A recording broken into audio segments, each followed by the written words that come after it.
শক্তির ইশারায় তাদেরকে মুক্তি দেওয়া হয়েছে, অবিলম্বে গ্রেফতার করতে হবে। সংগ্রামী জনতা, এখন বক্তব্য রাখবেন মাওলানা আবুল হাসান কাসিম।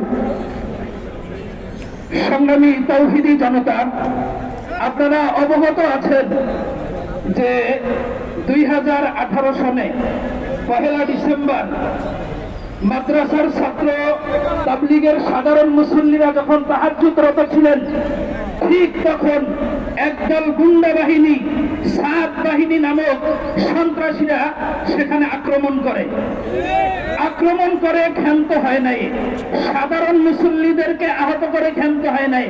মাদ্রাসার ছোট্ট ছোট্ট হাফেজে কোরআন থেকে নিয়ে শুরু করে আলেম ওলামা, সাধারণ সাথী সহ হাজার হাজার সাথীদেরকে তারা আহত করে।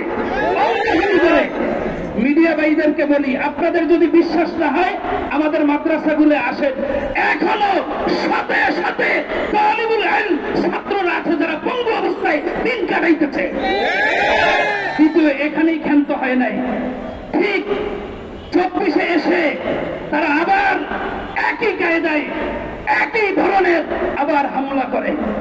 এবার আরো ভয়াবহ অবস্থায় দিবালোকের স্পষ্ট 4 জন লোককে শহীদ করে, শত শত ভাইদের অঙ্গহানি করে, ভঙ্গ করে তাদেরকে হাসপাতালে পাঠিয়ে দিয়েছে। এখন যেভাবে দিন, যেভাবে সত্য, সূর্য দেখা যায় যেভাবে সত্য, সারা দুনিয়া দেখেছে এইভাবে সত্য তারা আমাদেরকে আক্রমণ করেছে, আমাদের ভাইদেরকে শহীদ করে দিয়েছে। আমরা জানতে চাই কিসের কারণে